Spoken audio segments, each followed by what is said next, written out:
Welcome to Massive Passive Cash Flow, the podcast that guides professionals to financial prosperity. Join our community and let's start building your wealth. Here's your host, Gary Wilson. Hello, and welcome to the Massive Passive Cash Flow podcast. I'm Gary Wilson, your host. We got a special guest today, Jamie Bateman. I'll introduce in just a moment.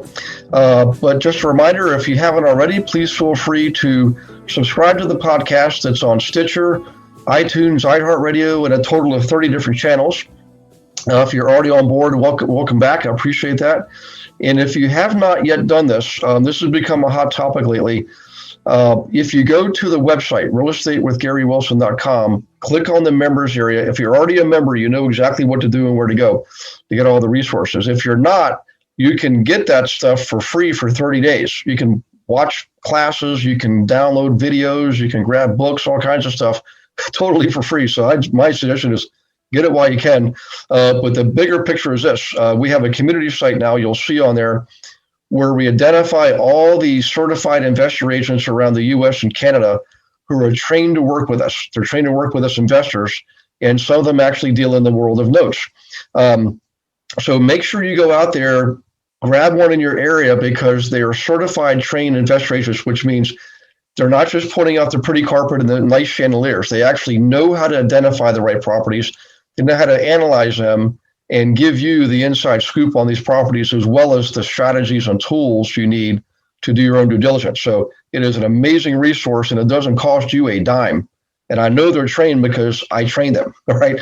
I taught 24,000 of them over a 6-year period, and I've kept a couple of hundred across the country, across North America, in my own private group that I feed business to. So you're in good hands with those guys. In any case, without further ado, Jamie Bateman, welcome aboard, man. I appreciate you taking your valuable time to do this. I know you're a successful guy, and I know we're privileged to have you on board. Well, thanks for having me, Gary. I'm happy to be here. I appreciate it. You're very welcome. Hey, if you wouldn't mind, this is such an awesome subject, but before we get into the details, and we can give examples and things like that, and talk about strategies, but would you mind just paint a picture for everybody of who you are? Because I've got to know you a little bit before this and preparing for this, and I think you got a fascinating background, and only change the names to protect the innocent, obviously. Sure. If you don't mind, that'd be awesome. Absolutely. So, I came out of college. I was a collegiate athlete and was kind of pretty heavily wrapped up in that. And then, you get out of school and you say, okay, now what? And so I did some coaching for a little bit. And my first quote unquote real job happened to be in the title industry. And I realized how little I knew about title insurance, title work. This was in Maryland, where I currently live. Worked in the title and mortgage industries for a few years. And then I joined the military, and I still work for the Department of Defense. But since about 2010, I've been an active real estate investor. At that point, was focused primarily on single family rentals.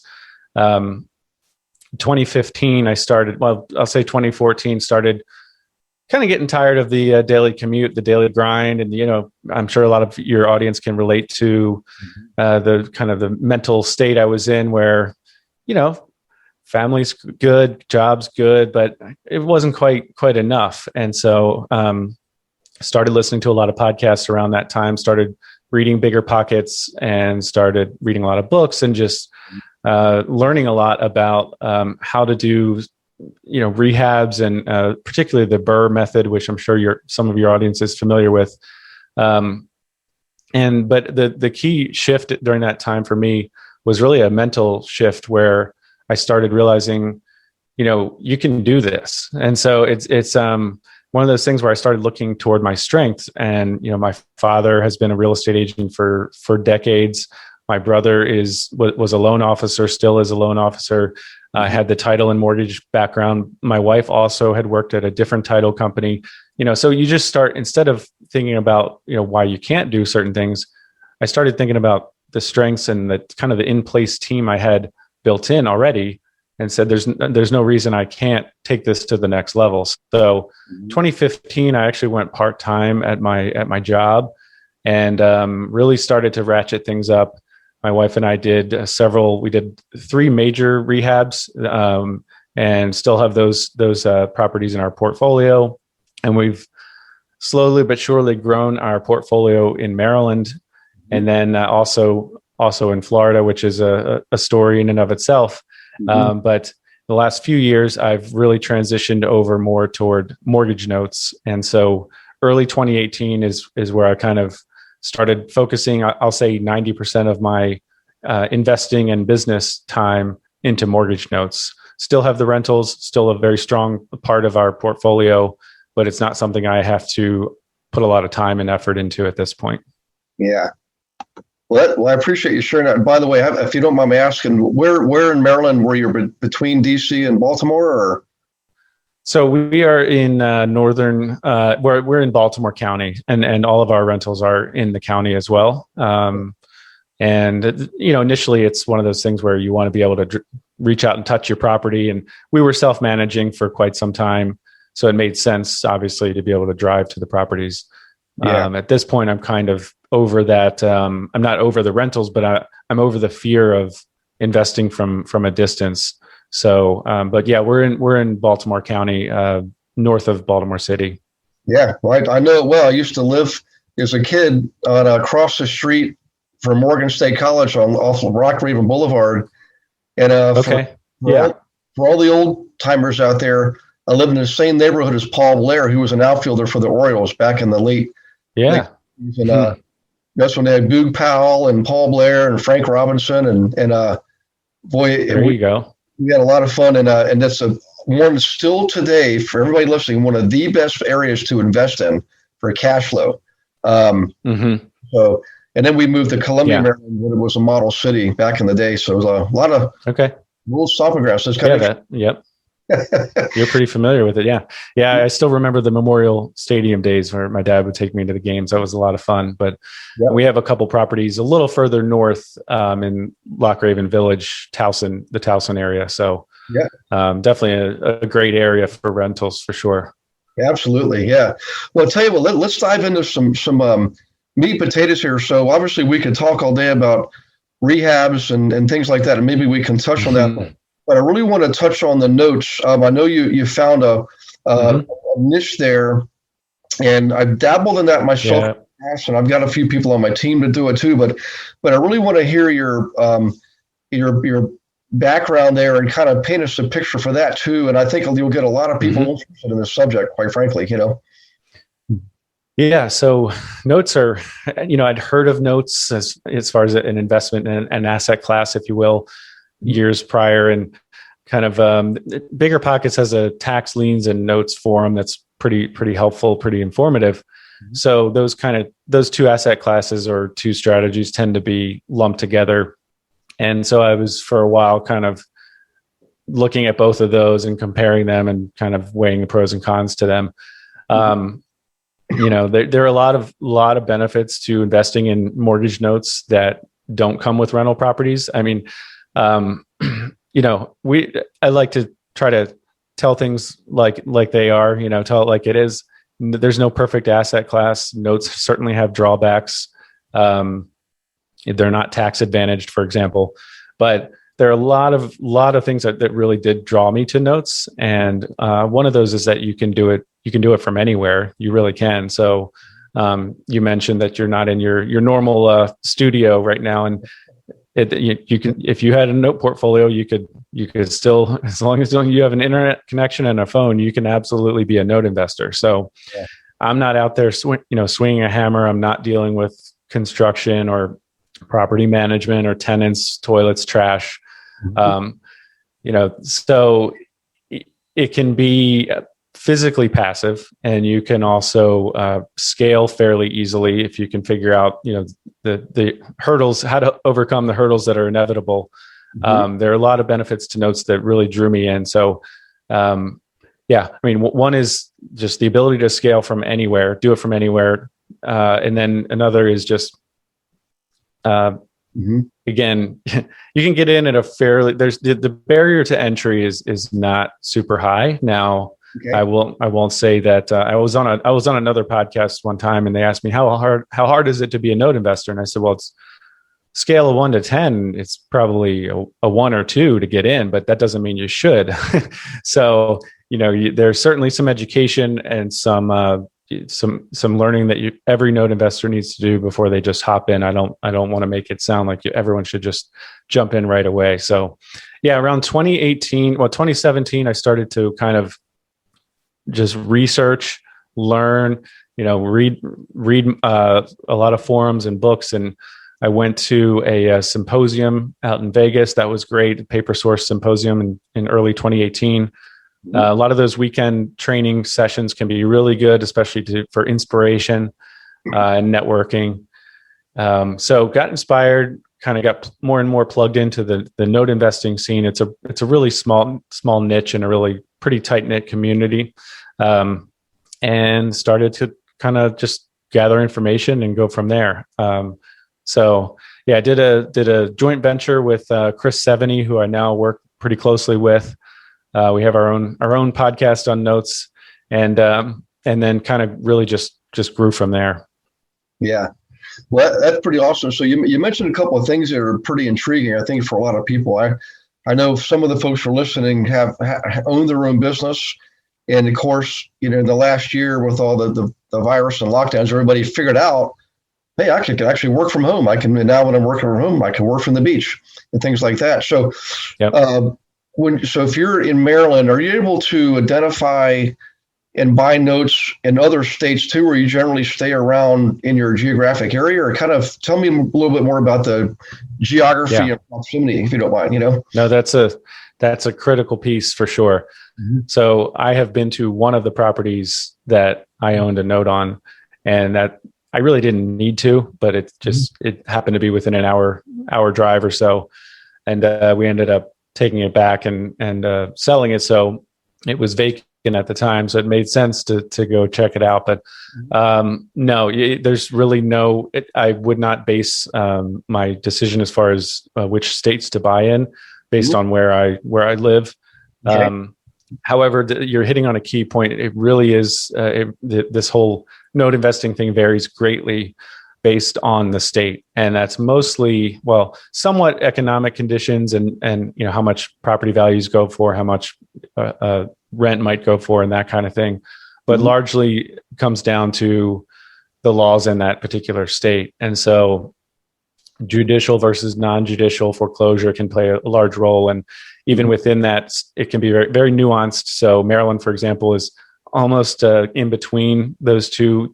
People like to put every state in a category, black and white box, if you will. But some of the states get pretty nuanced even within within that. So to be more specific, we've purchased notes in 12 states, and I don't even count Maryland. That was a joint venture, so 13 if you count Maryland, I guess. You can absolutely buy across the country. You'll see if your audience ends up getting more into notes, they'll end up seeing more tapes, more notes available in particular states. So you're not going to see notes in some states. So in some ways, it's a matter of deal flow and what's available. But also, one of the things I recommend for new note investors is pick 3 to 5 states that you're interested in investing in and narrow it down to that level. Don't pick one state because you may not buy a note, but don't pick 15 or 20 states because you may get in over your head and be bidding on things that you just don't know enough about. So yeah, I mean, you absolutely, again, my Chris Seveny, my partner, I think he's bought in 40 to 42 states, something like that. And I don't know if he's been to any of the properties. Yeah. Well, so I guess one more question on that, and then we can move on to another subject. So between judicial and non-judicial, all the things being considered equal, what would be easier or better for like a newbie to come into the business? Does it does it really matter? Yeah, I mean, generally speaking, judicial foreclosures take much longer and are much more expensive. So non-judicial can be much faster. And I say that, people might misconstrue that to mean that I'm in the business of kicking people out of their homes. No, that's not the case. We want to work with borrowers. We want to modify the loan. We want to keep homeowners in their homes if at all possible.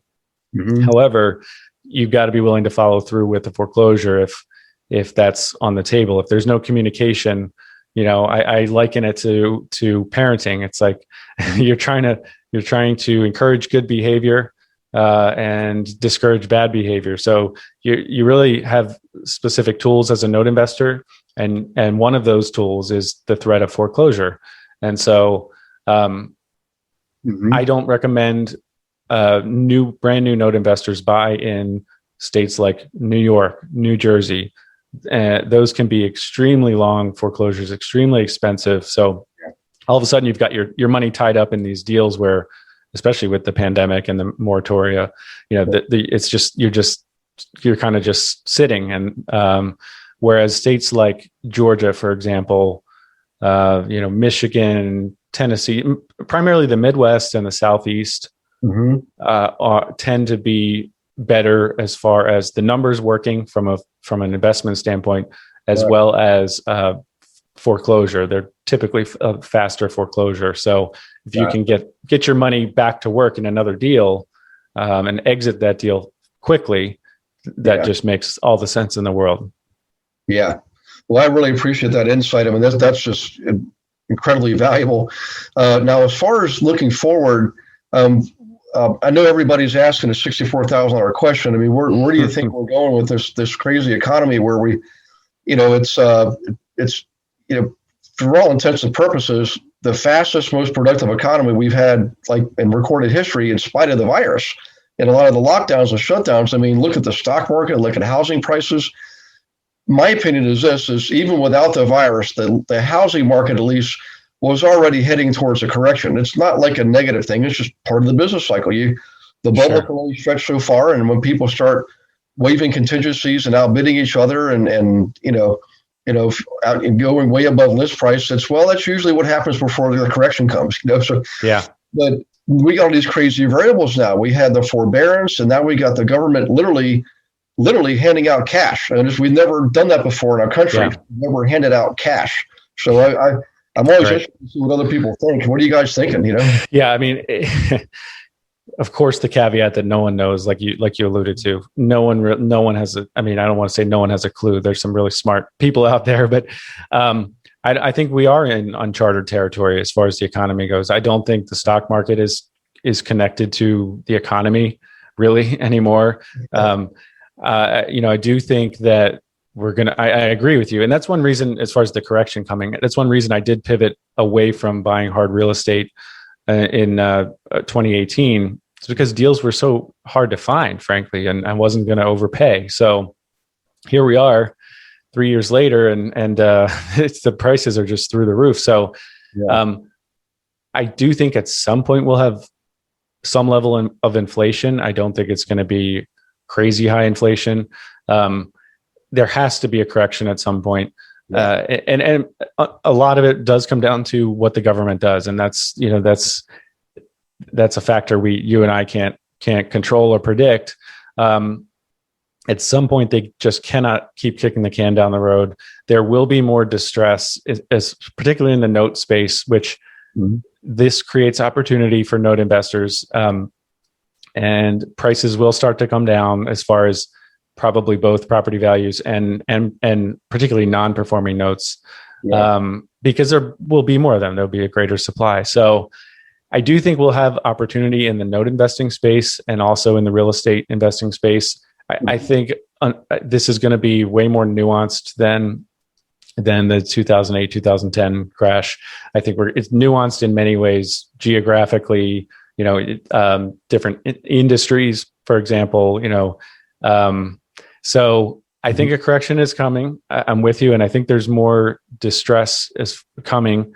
Banks that have these loans that have been sitting in forbearance forever, for, up to a year, they have to either get rid of these loans. It has to come, flush through the system at some point.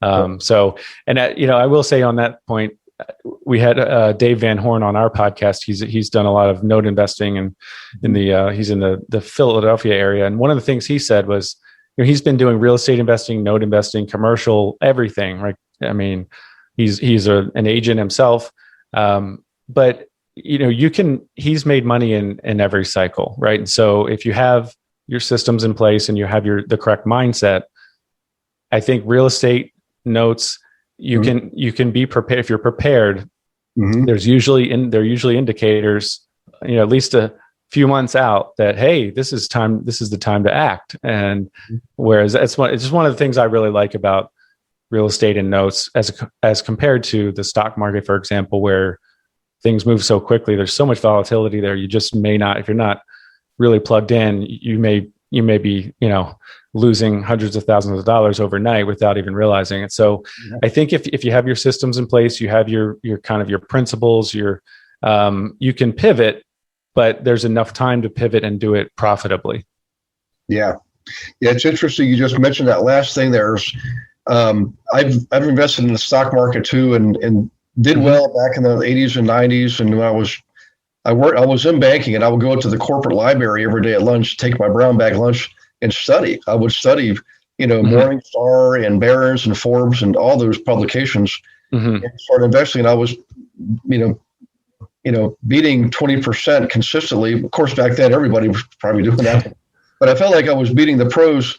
And then I just got into real estate, and I thought, I like this better because it's a physical, tangible asset. It never goes to zero. Right.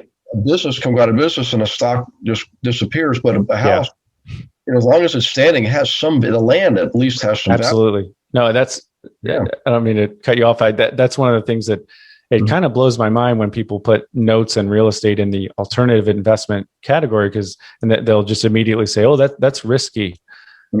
Okay, well, how is a stock not risky? And don't get me wrong, I have money in stocks, right? I'm not completely anti-stock market, but there's, with a note, there's collateral. With real estate, there's a physical property, like you said, and so you can't go into the Apple boardroom and make decisions and influence that stock price in any way, shape, or form.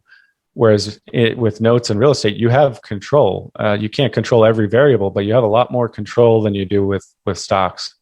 Yeah, I agree. And it's very it's a slower moving commodity. Like the real estate is a slower moving commodity than, say, pork bellies. So you could buy absolutely right. Yeah. In the next second, you're in the house. You generally have time to react and prepare and strategize, which I like too, because my brain is sort of an analytical type brain. But so going forward now. By the way, one quick thing for everybody listening: we've mentioned some of the things about when you buy a note, you may end up having to do a workout with somebody on their loan and potentially, have them lead through a foreclosure. But if you wouldn't mind, Jamie, if you could elaborate on that a little bit. So the mechanics of actually buying a note. Sure. I know, I used to get called from banks, but you probably have a process, but also if say it's $100,000 mortgage and there's a principal balance of $80,000 left, what should you expect to pay for that? And then you have a different return than just So if you wouldn't mind, just a little one-on-one for absolutely. Everybody. Yeah. So, one of the questions a new note investor needs to address is, do I want to get into performing or non-performing notes? And that's another thing that people like to put in the black and white categories. And a lot of our loans that we see are kind of in between sub-performers. But I bring that up just to say that non-performing notes, you need to be ready, because that's a lot more work. And so that's where you can argue that note investing maybe is not passive. But to answer your question, if you're targeting performing notes, yields have come down a little bit, even in the time that I've been in the note space. So you can probably target for a note, and I'm not talking about land contracts and CFDs, that's a whole separate topic. You can target 10 to 13% for a yield. Okay. So life of the loan return that you may be able to expect. Now that's factoring in due diligence costs and servicing fees and that kind of thing, because you should use a third-party licensed servicer. Mm-hmm. So I have two separate calculators, and obviously we're not going to get into the weeds on exactly how we do all kinds of our bidding and that kind of thing. But I have a performing calculator for, if I'm just targeting a performing loan or a pool of performers, maybe we're targeting 5 to 10 performing loans. When I say performing loans, those are loans where the borrower is making their payments. And a lot of your listeners might be surprised that that borrowers don't make their payments all the time. And so I liken a performing loan to a buy and hold rental property. It's very similar. It's not exactly the same thing, but you're buying that for cash flow. You're buying that to keep the lights on. There's certainly certain strategies you can employ with performers, such as selling part of that loan, partial.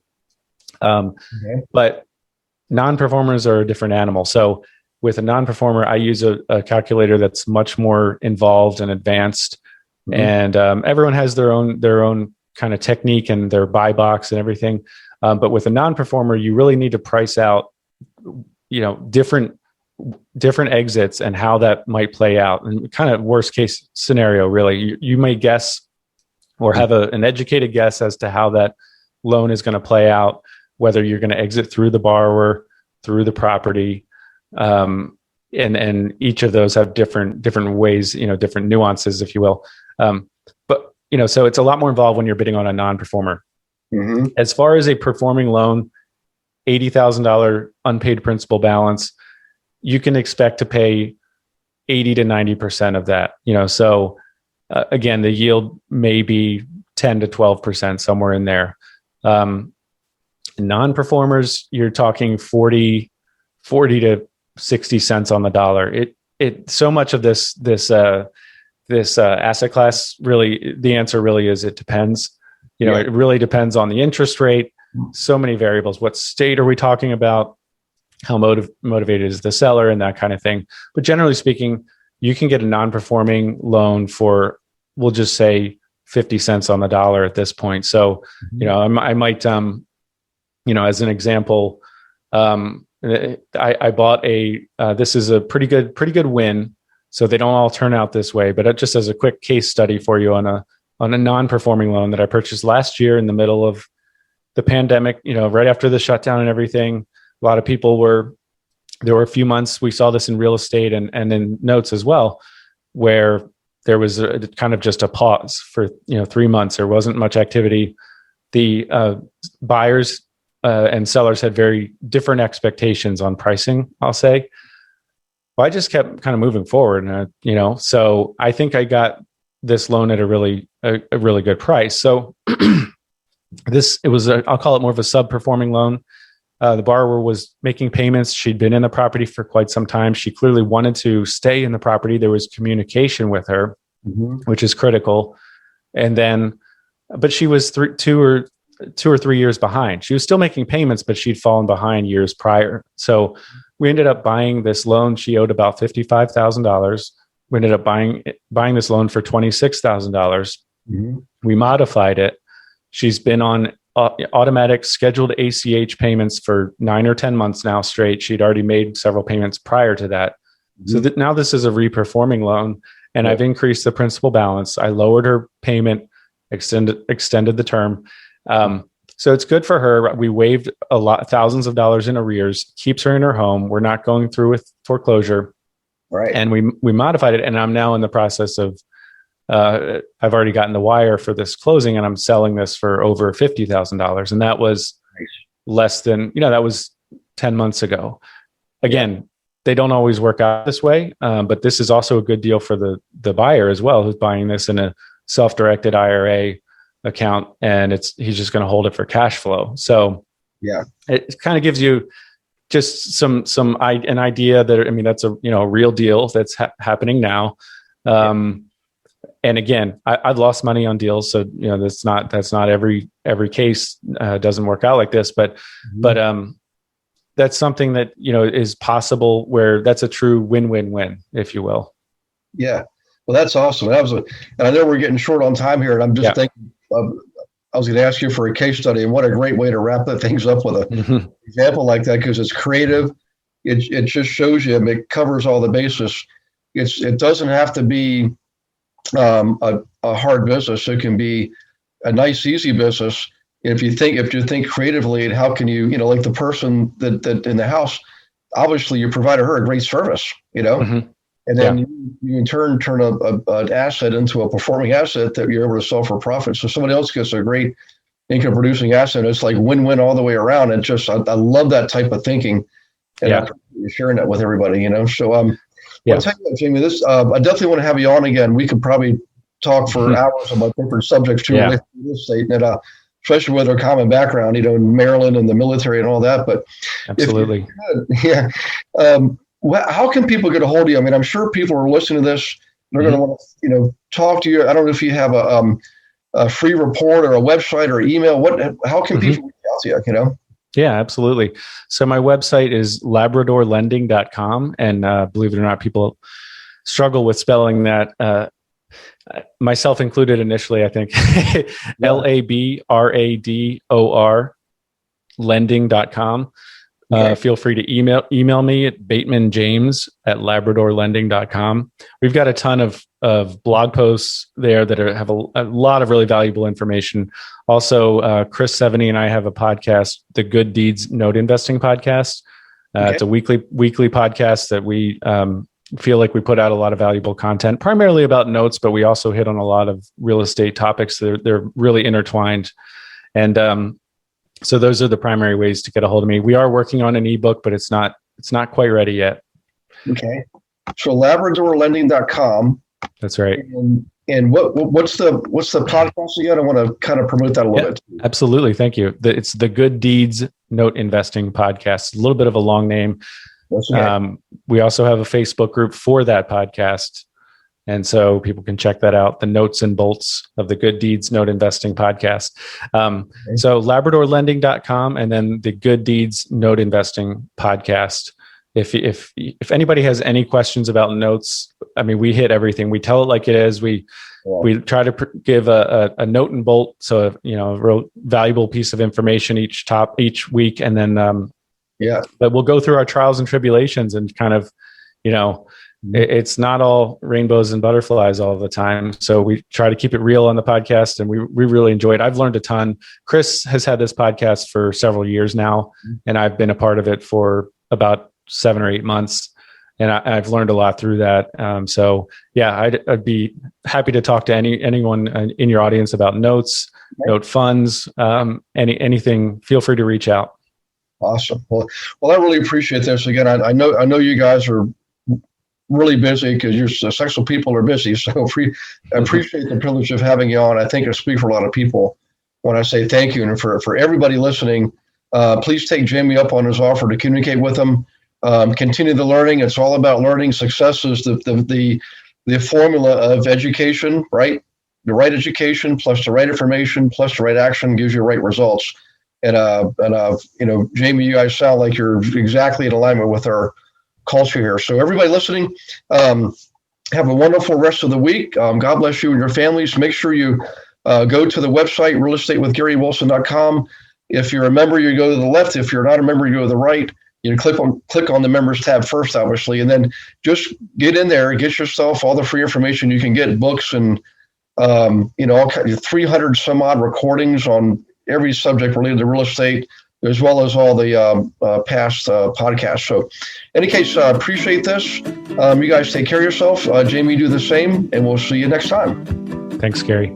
Thanks for listening to this episode of Massive Passive Cash Flow. Be sure to go to realestatewithgarywilson.com to join our community and start building wealth today.